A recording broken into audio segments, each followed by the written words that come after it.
Shalom, this is Will Spires with Bamidbar Ministries. I'd like to take a little time today, wherever this may find you, whether it be your morning commute or quiet time with the Lord, or perhaps on a lunch break, or even at the end of a long day. Simply, I wanted to take some time to share with you the Torah reading. Sometimes life gets busy, and we have to slow ourselves down and dig into the Word. And so this is an opportunity to share with you the Torah, the Haftarah, and the Brit Chadasha readings with you each week. I pray that it's a blessing to you. This week's Torah portion is Balak. We'll begin our reading in the book of Bamidbar, or Numbers, chapter 22, verse 2, through chapter 25, verse 9. For the Haftarah reading, we'll turn to the prophet Micah, reading chapter 5, verse 6 through chapter 6, verse 8. And for the Brit Chadasha, we'll turn to the book of Romans, chapter 11, reading verses 25 through 32, and then concluding in 1 Corinthians chapter 1, reading verses 20 through 21. Let us begin. Numbers 22. Balak sends for Balaam. Now Balak the son of Zippor saw all that Israel had done to the Amorites. So Moab was in great fear because of the people, for they were numerous. And Moab was in dread of the sons of Israel. Moab said to the elders of Midian, Now this horde will lick up all that is around us, as the ox licks up the grass of the field. And Balak the son of Zippor was king of Moab at that time. So he sent messengers to Balaam the son of Beor at Pethor, which is near the river in the land of the sons of his people, to call him, saying, Behold, a people came out of Egypt. Behold, they cover the surface of the land, and they are living opposite me.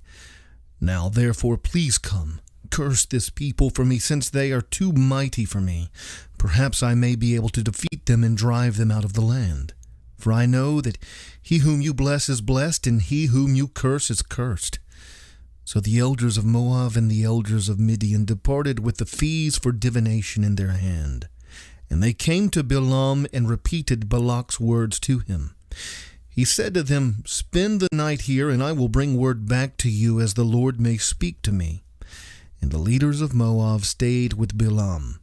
Then God came to Balaam and said, Who are these men with you? Balaam said to God, Balak the son of Zippor, king of Moab, has sent word to me.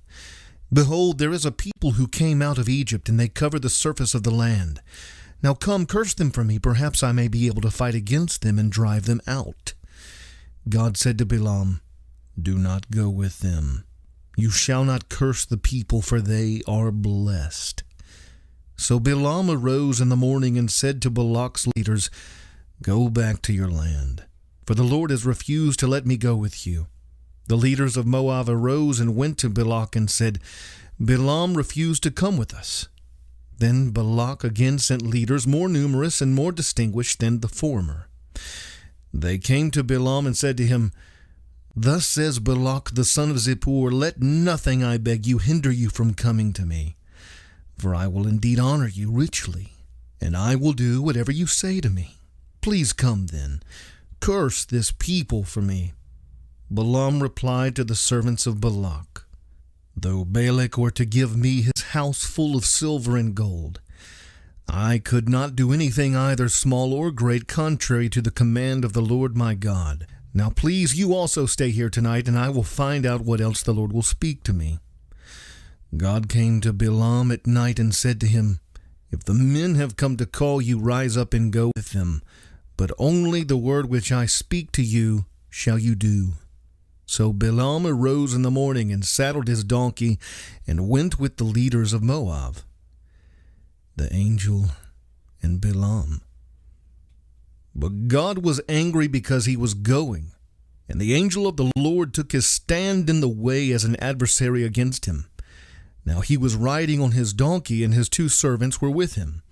When the donkey saw the angel of the Lord standing in the way with his drawn sword in his hand, the donkey turned off from the way and went into the field. But Balaam struck the donkey to turn her back into the way. Then the angel of the Lord stood in a narrow path of the vineyards, with a wall on this side and a wall on that side.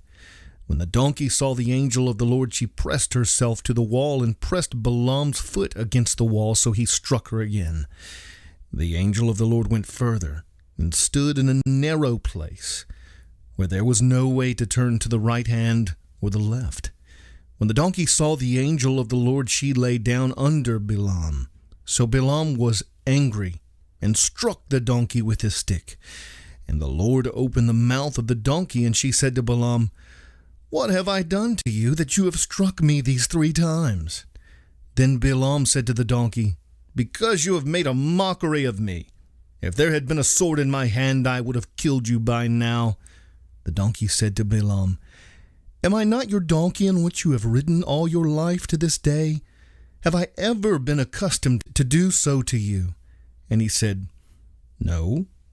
Then the Lord opened the eyes of Balaam, and he saw the angel of the Lord standing in the way with his drawn sword in his hand.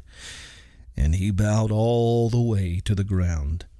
The angel of the Lord said to him, "Why have you struck your donkey these 3 times? Behold, I have come out as an adversary, because your way was contrary to me.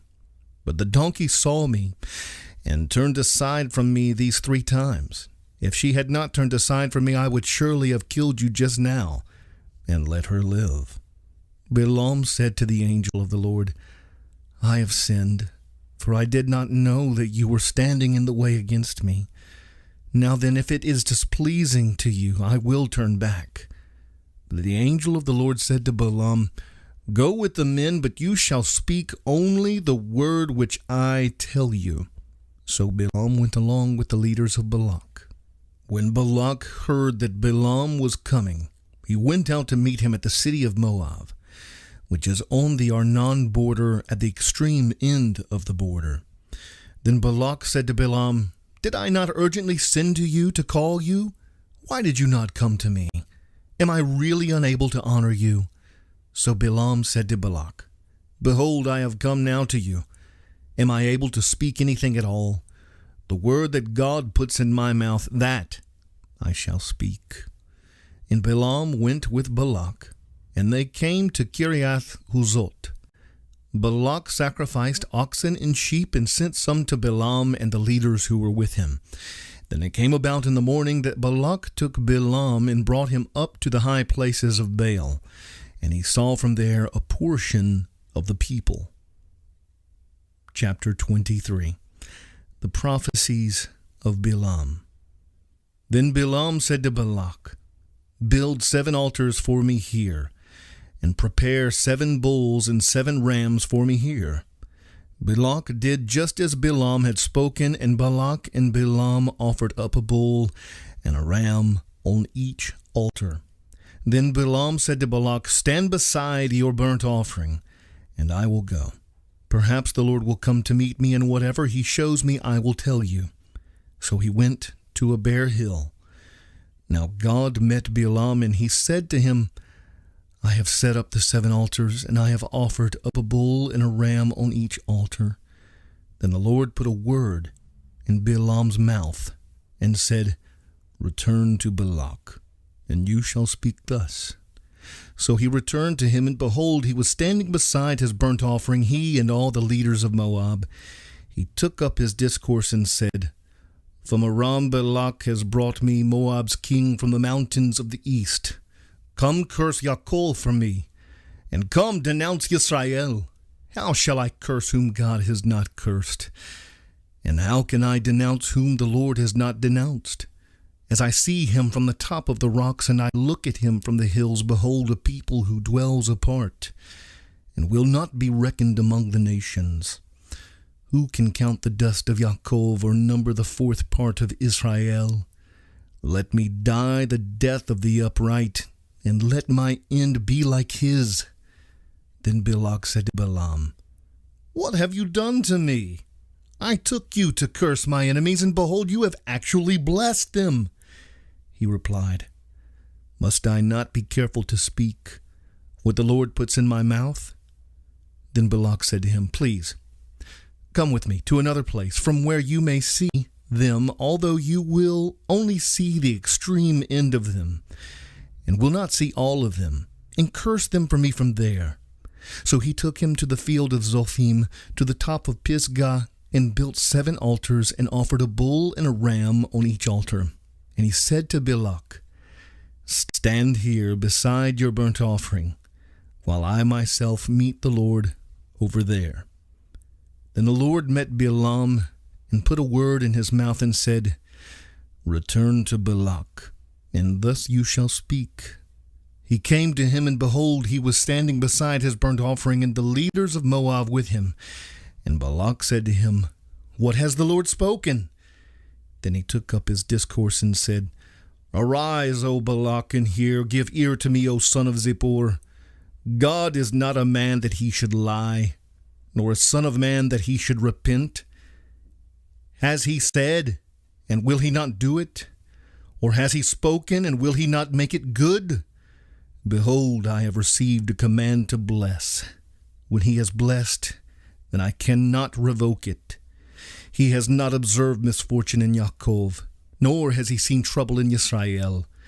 The Lord his God is with him, and the shout of a king is among them. God brings them out of Egypt. He is for them like the horns of the wild ox. For there is no omen against Yaakov, nor is there any divination against Israel. At the proper time it shall be said to Yaakov and to Israel what God has done. Behold, a people rises like a lioness, and as a lion it lifts itself. It will not lie down until it devours the prey and drinks the blood of the slain. Then Balak said to Balaam, Do not curse them at all, nor bless them at all. Balaam replied to Balak, Did I not tell you whatever the Lord speaks that I must do? Then Balak said to Balaam, Please come. I will take you to another place. Perhaps it will be agreeable with God that you curse them for me from there. So Balak took Balaam to the top of Peor, which overlooks the wasteland. Balaam said to Balak, Build 7 altars for me here, and prepare 7 bulls and 7 rams for me here. Balak did just as Balaam had said, and offered up a bull and a ram on each altar. Chapter 24. The prophecy from Peor. When Balaam saw that it pleased the Lord to bless Israel, he did not go as at other times to seek omens, but he set his face toward the wilderness. And Balaam lifted up his eyes and saw Israel camping tribe by tribe, and the Spirit of God came upon him. He took up his discourse and said, The oracle of Balaam the son of Beor, and the oracle of the man whose eye is opened, the oracle of him who hears the words of God, who sees the vision of the Almighty falling down, yet having his eyes uncovered.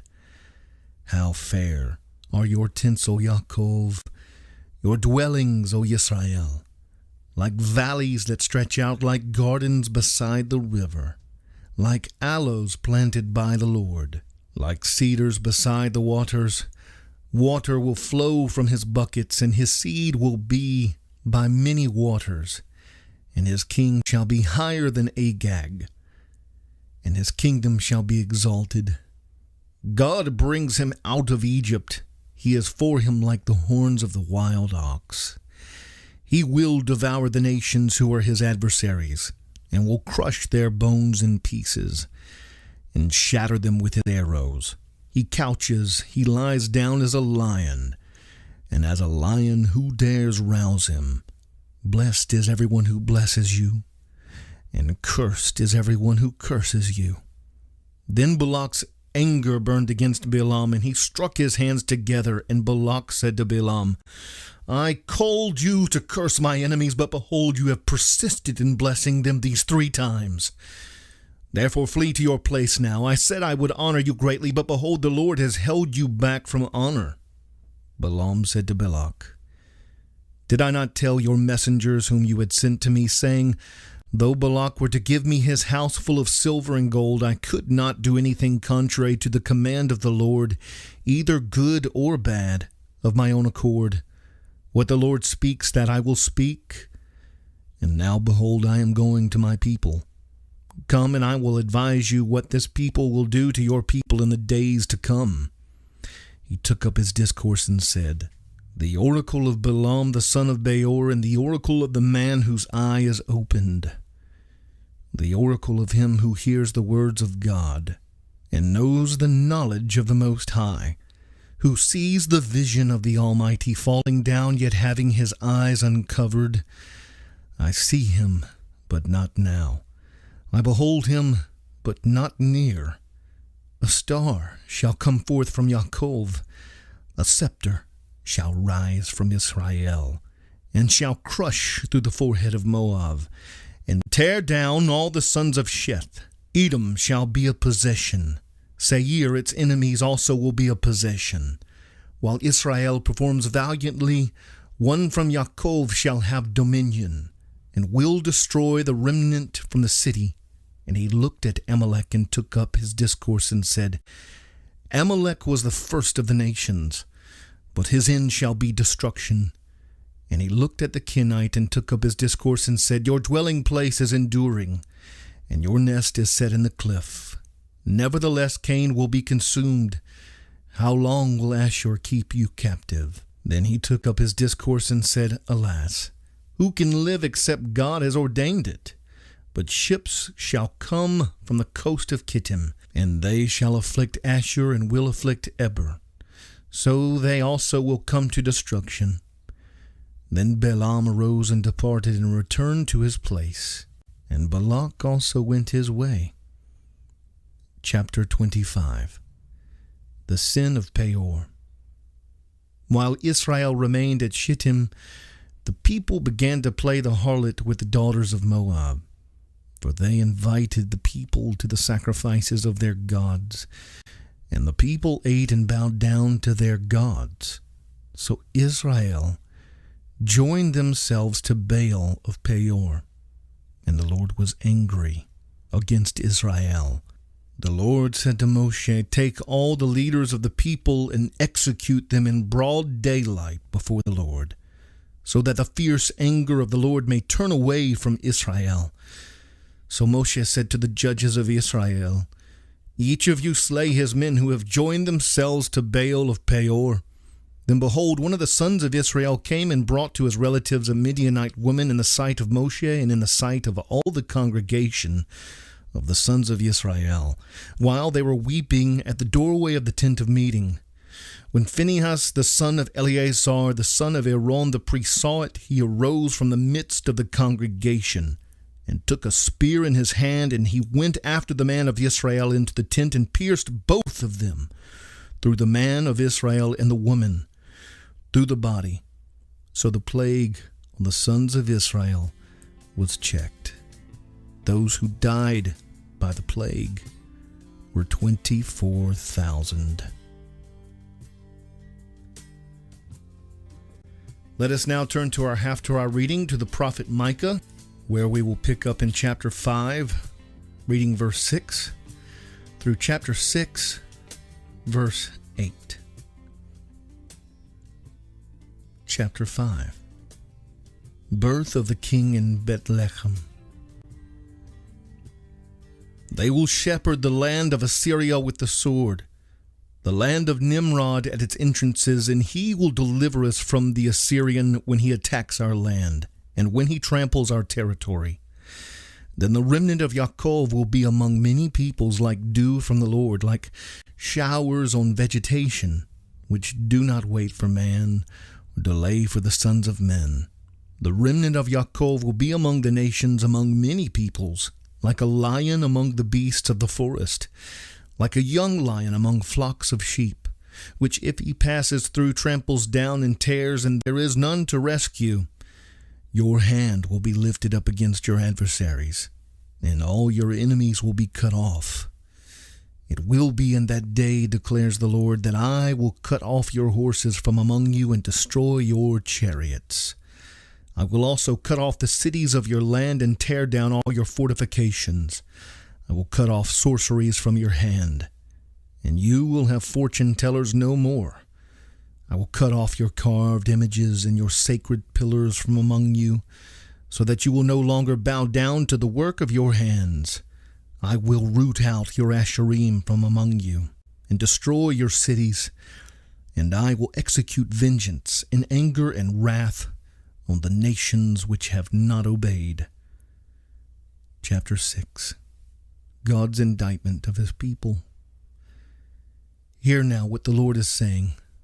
Arise, plead your case before the mountains, and let the hills hear your voice.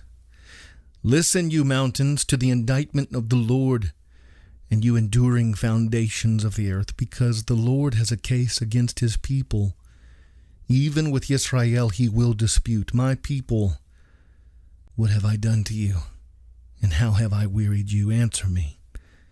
Indeed, I brought you up from the land of Egypt and ransomed you from the house of slavery.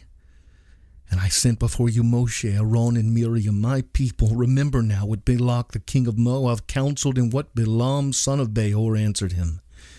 And from Shittim to Gilgal, so that you might know the righteous acts of the Lord, what God requires of man. With what shall I come to the Lord and bow myself before the God on high? Shall I come to him with burnt offerings, with yearly calves? Does the Lord take delight in thousands of rams and 10,000 rivers of oil? Shall I present my firstborn for my rebellious acts, the fruit of my body for the sin of my soul? He has told you, O man, what is good. And what does the Lord require of you? But to do justice, to love kindness, and to walk humbly with your God. Let us now turn to our Brit Chadasha readings. Let us turn to the first of two Brit Chadasha readings this week. We shall first turn to the book of Romans, chapter 11, reading verses 25 through 32. Let us begin. For I do not want you, brethren, to be uninformed of this mystery, so that you will not be wise in your own estimation, that a partial hardening has happened to Israel until the fullness of the Gentiles has come in. And so all Israel will be saved, just as it is written, the deliverer will come from Zion, he will remove ungodliness from Yaakov. This is my covenant with them, when I take away their sins. From the standpoint of the gospel, they are enemies for your sake, but from the standpoint of God's choice, they are beloved for the sake of the fathers. For the gifts and the calling of God are irrevocable. For just as you once were disobedient to God, but now have been shown mercy because of their disobedience, so these also now have been disobedient, that because of the mercy shown to you, they also may now be shown mercy. For God has shut up all in disobedience, so that he may show mercy to all. And to conclude, let us turn to our second Brit Chadasha reading, to the book of 1 Corinthians, chapter 1, verses 20 through 21. Let us begin. Where is the wise man? Where is the scribe? Where is the debater of this age? Has not God made foolish the wisdom of the world? For since in the wisdom of God, the world through its wisdom did not come to know God, God was well pleased through the foolishness of the message preached to save those who believe. And that concludes our Torah portion reading of Balak. Pray that it was a blessing to you, and that you will continue to listen as opportunities present themselves to you throughout your days. I want to encourage you, as always, to take a moment also to click on this link here, and it will take you to my friend, my brother, my pastor, Dr. David Jones of Ruach Ministries International, where you can listen to the corresponding teaching that goes with this week's audio Torah reading, Torah portion, Balak. It will bless and encourage you, I promise you. Take the time to search it out. As always, I want to ask you that if you are enjoying these Torah Portion audio readings, I would like to ask for you to subscribe to my channel. You can do this by clicking on the small WP Gold logo in the bottom right corner of the screen, or there will be a red subscribe button under the screen. You can select that as well. Either of those two ways will accomplish subscribing to my YouTube channel. So thank you. That's it. Be encouraged, friends. Thank you for taking the time to listen. It is a blessing for me to be able to bring this to you from week to week as Yah provides. Thank you. Be encouraged. And Yah willing, next week, till we meet then. Shalom.